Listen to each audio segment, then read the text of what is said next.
Hello student. Now today we will discuss about acid rains. What is the acid rain and how it is formed? What is the consequences of acid rain? आज हम इन सब के बारे में थोड़ा discussion करेंगे। और acid rain वैसे तो स्टूडेंट्स आपके लिए कोई नया टॉपिक नहीं है, लेकिन फिर भी जब एग्ज़ाम में इस पर शॉर्ट नोट लिखने को आता है तो हमें एक सिस्टमेटिक मैटर होना चाहिए। और इस पीपीटी में आपको एसिड रेन का एक सिस्टमेटिक मैटर देने की कोशिश की गई है। तो first, introduction about the acid rain. In 1852, a scientist, Robert Smith, was the first to show relationship between rain and atmospheric pollution. देखिए 1850 के पहले तो जो पोल्यूशन जैसी चीज़ है वो ज़्यादा कुछ थी नहीं, है ना। और जैसे जैसे इंडस्ट्रियलाइजेशन हुआ है और पॉपुलेशन बढ़ा है वैसे वैसे पॉल्यूशन बढ़ा है। तो जब सबसे पहले रॉबर्ट एंगस स्मिथ ने एटमॉस्फेरिक रिलेशनशिप जो है रेन की देखी, तो उन्होंने बताया कि जो रेन है या जो वाटर है, वर्षा का जल, इसकी एसिडिटी बहुत ज़्यादा है। और उन्होंने ही coin the word Robert Angus Smith in 1972 acid rain. In industrialized countries of the world, large quantity of pollutants released to the atmosphere. अब जैसे जैसे क्या हुआ कि जो कंट्रीज़ डेवलप कंट्रीज़ थे वहाँ पर जैसे जैसे इंडस्ट्रियलाइजेशन ज़्यादा हुआ, मोटर व्हीकल्स ज़्यादा यूज़ में आने लगे, तो वहाँ पर पोल्यूशन की मात्रा ज़्यादा हुई। और पोल्यूशन की मात्रा ज़्यादा होने पर सबसे पहले क्या होगा कि जो सल्फ्यूरिक एसिड और नाइट्रिक एसिड का फॉर्मेशन के थ्रू एसिड रेन बनने लगी। तो जो सल्फ्यूरिक एसिड बना वो कैसे बना? क्योंकि जो फॉर्मेशन ऑफ एसिड रेन में मोस्टली दो एसिड सबसे ज़्यादा मात्रा में होते हैं। First one is H2SO4 and HNO3। तो ये दोनों कैसे बनते हैं या एसिड रेन कैसे बनता है? It is formed due to NO2, SO2, sulphur dioxide, nitrogen के ऑक्साइड्स। जब ये पॉल्यूशन के थ्रू एटमॉस्फेयर में आ जाते हैं तो जो पानी है वो पानी जो मिलकर इनसे H2SO4 और HNO3 बनाता है। H2SO4 मतलब सल्फ्यूरिक एसिड और नाइट्रिक एसिड HNO3। तो sulphuric acid and nitric acid are the main acids. these are dissolved in the water। और जब ये वाटर में डिज़ोल्व हो जाते हैं तो जो पानी गिरता है, हम जो पानी ग्राउंड पर गिरता है, हम उसको एसिड रेन कह सकते हैं। अब ये जो सल्फ्यूरिक एसिड है ये बन कैसा रहा है? एक तो पोल्यूटेंट्स के थ्रू, दूसरा जब वॉल्केनिक इरप्शंस होते हैं तो वॉल्केनिक इरप्शन से भी SO2 बहुत अधिक मात्रा में रिलीज़ होती है और ये वाटर से क्रिया कर H2SO4 बना लेती है। इसी तरह लाइटनिंग, नाइट्रोजन के ऑक्साइड जो है ये वाटर से क्रिया करके HNO3 बना लेते हैं। और ये जो प्रेसिपिटेशन है, the precipitation with acidic compounds, ये ही स्मॉग, फोग, डस्ट, ये सब धीरे धीरे ये जो भी रहेगा ये सब भी कैसा हो जाएगा? एसिडिक हो जाएगा। तो हम कह सकते हैं कि वाइल द जब पॉल्यूटेंट्स इन दिस वे, जब एटमॉस्फेयर में जो है पॉल्यूटेंट्स अधिक होंगे तो यही कारण है कि जो पानी है या जो आने वाली वर्षा है वो एसिडिक हो जाती है और एसिडिक रेन बन जाती है। अब यदि हम इसकी एसिडिक रेन, हम इसको एसिडिक क्यों कह रहे हैं भी, क्योंकि आप किसी भी चीज़ का एसिडिक कब कहोगे कि जब उसकी पीएच कितनी, हम उसकी पीएच यदि हम ना देखते हैं, when the pH of rain water is less than 2 या 4.7 से लेकर जब 2 के बीच में जो पीएच होगी तो हम उस रेन वाटर को कहेंगे कि ये एसिड रेन है। तो जो एसिड रेन का यदि पीएच नापा जाएगा तो वो एसिडिक होगा, 4.2 4.7 के आसपास होगा। और acid rain is man made ecological event. देखो ये पहले तो कोई एसिड रेन जैसी चीज़ नहीं थी, लेकिन जैसे जैसे पॉल्यूशन बढ़ा है वैसे वैसे एसिड रेन कई जगह हमें देखने को मिली है। तो हम कह सकते हैं कि acid rain is man made ecological event. It is mainly due to the H2SO4 and HNO3। अब जो नॉर्मल रेन होती है, जो सिंपल रेन होगी, उसका जो पीएच होगा वो होगा 5.6। और उसमें चूंकि नॉर्मल रेन में H2SO4 और HNO3 की जगह क्या होंगे, HCO3 कार्बनिक अम्ल होंगे। और जो एसिड रेन है उसमें अपन पहले भी बात कर चुके हैं कि उसमें क्या होगा, H2SO4 और HNO3। सॉरी, अब देखिए इस डायग्राम में आपको बहुत क्लियर दिख रहा है कि जो SO2 है, सल्फर डाइऑक्साइड, वो H2SO4 बना रही है और HNO3 बना रही है। और जो HNO3 है, H2SO4, ये एटमॉस्फेयर से नीचे आ रहा है, मतलब एसिडिक जो रेन है वो कैसी होगी, एसिडिक होगी, क्योंकि उसमें क्या मिला, H2SO4 और HNO3। अब ये जो एसिड रेन है ये 2 तरह से डिपोजिशन हो सकता है इसका, एक तो वेट डिपोजिशन और एक ड्राई डिपोजिशन। अब जो वेट डिपोजिशन है, वेट डिपोजिशन में क्या होगा कि वेट डिपोजिशन में क्या होगा कि जो एसिडिक वाटर है ये फ्लो होगा और ग्राउंड पर आएगा और ग्राउंड पर आकर जितना भी प्लांट है या जो बायोडाइवर्सिटी है उसको इफेक्ट करेगा।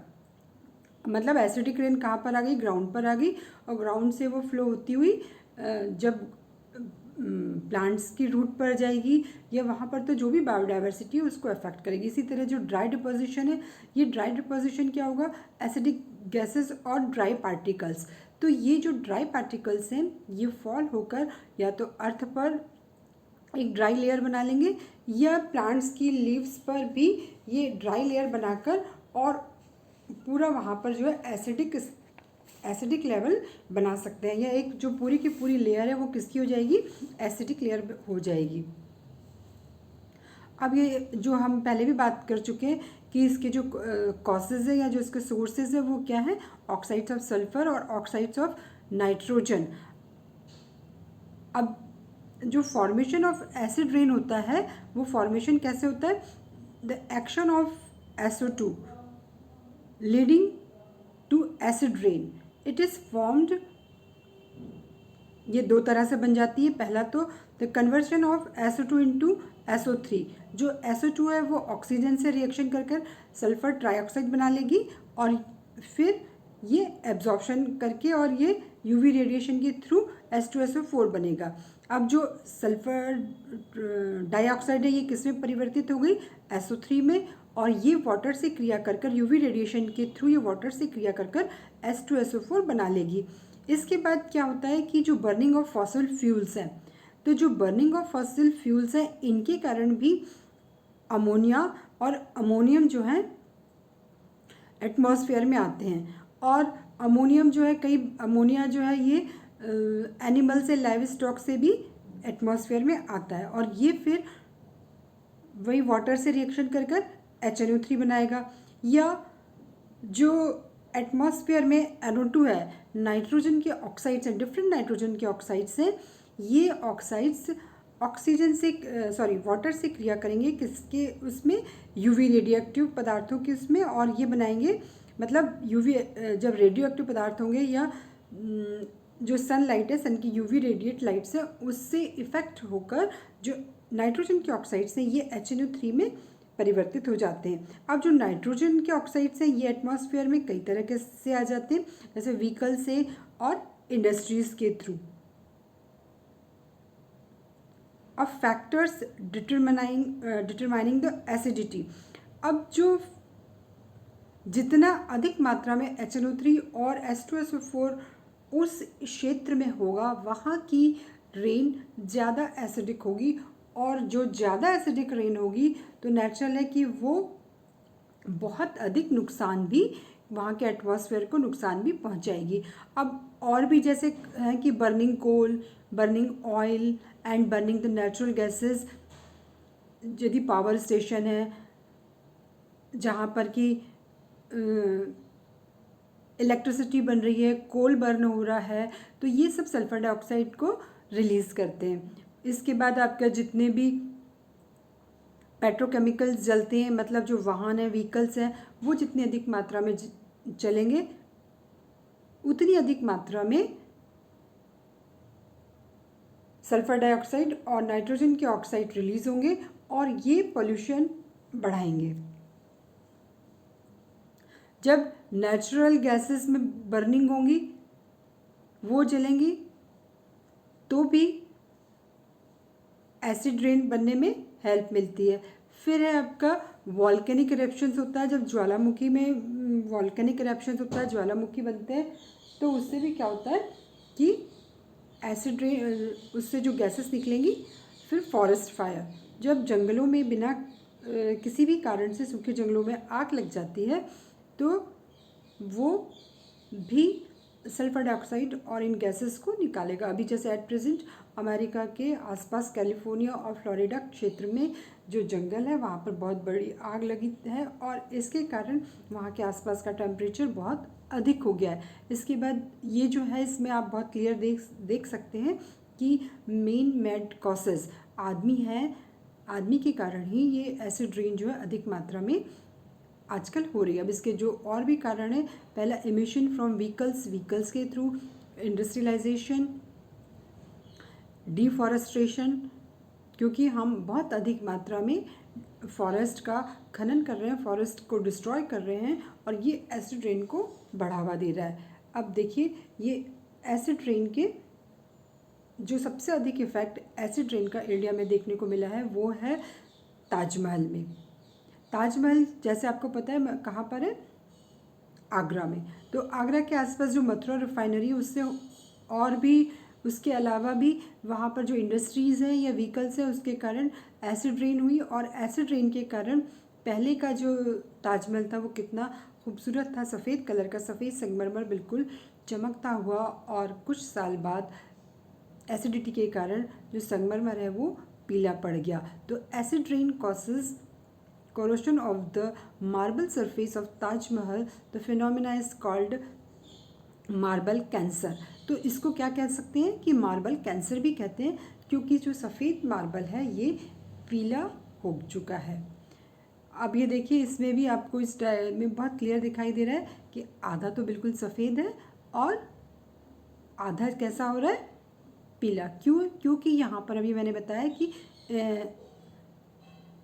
ताजमहल के आसपास या आगरा के आसपास जो मथुरा की ऑयल रिफाइनरी है, रबर प्रोडक्ट, वहाँ पर रबर प्रोसेसिंग का काम होता है, ऑटोमोबाइल इंडस्ट्रीज़ हैं और कई केमिकल पावर प्लांट्स हैं। तो ये जो सब है, ये एसिड रेन को बढ़ाने में हेल्पफुल है, और इसी कारण जो है एटमॉस्फेयर भी हार्मफुल हो रहा है, और जो हमारा ताजमहल है उसकी भी खूबसूरती धीरे धीरे कम होती जा रही है। ये तो और इसके अलावा जो है एसिड रेन के प्लांट्स पर भी बहुत साइड इफ़ेक्ट्स हैं।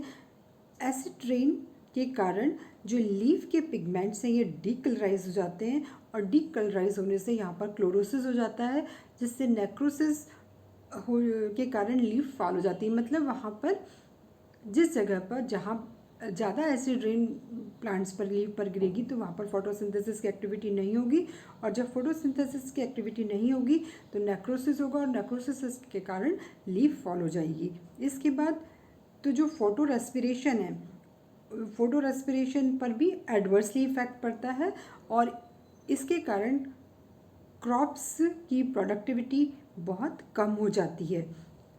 फिर जैसे अभी बताया था कि जो एसिड रेन है वो बहती हुई वो पानी, एसिडिक वाटर कहाँ पर आएगा, ग्राउंड वाटर पर आएगा, खेतों में भी जाएगा, क्रॉप पर जाएगा, और वो जो है हमारी कई सीडलिंग्स को ग्रो करने में इनहिबिट करेगा। खासकर बार्ली, कॉटन, इन पर एसिड रेन होने के कारण इनकी जो है ग्रोथ नहीं हो पाती।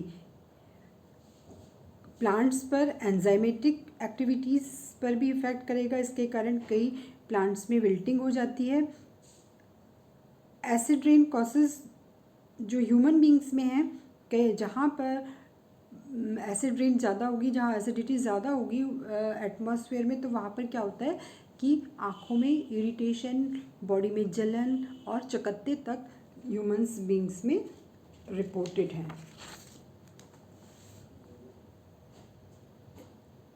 अब ये जो है जो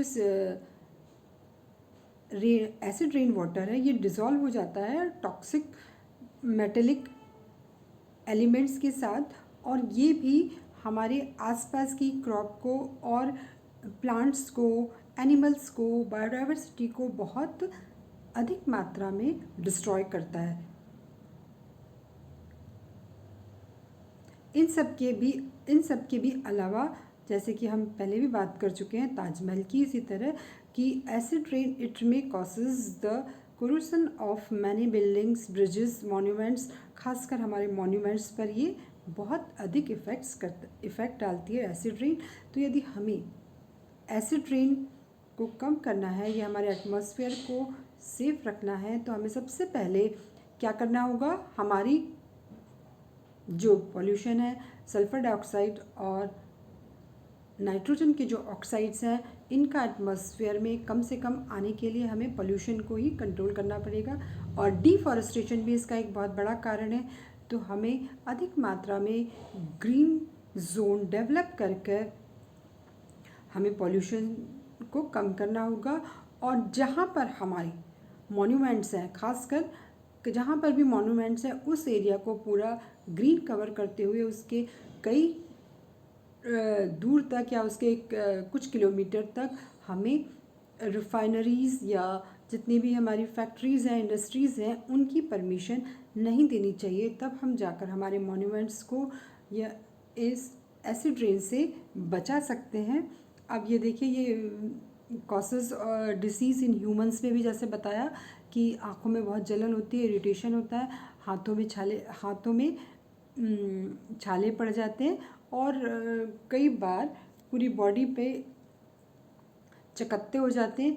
इसके बाद इसका जो बहुत अधिक इम्पैक्ट है वो है जब अधिक मात्रा में सल्फ़र डाइऑक्साइड एयर में होती है, और हम उसको आराम से जब हम ब्रेथ करते हैं तो क्या होता है कि अस्थमा और ब्रोंकाइटिस जैसे केसेस अधिकतर, जहाँ पर ज़्यादा एयर पोल्यूशन होगा वहाँ पर ह्यूमन बींग्स में अस्थमा और ब्रोंकाइटिस बहुत अधिक मात्रा में रिपोर्ट किए गए हैं।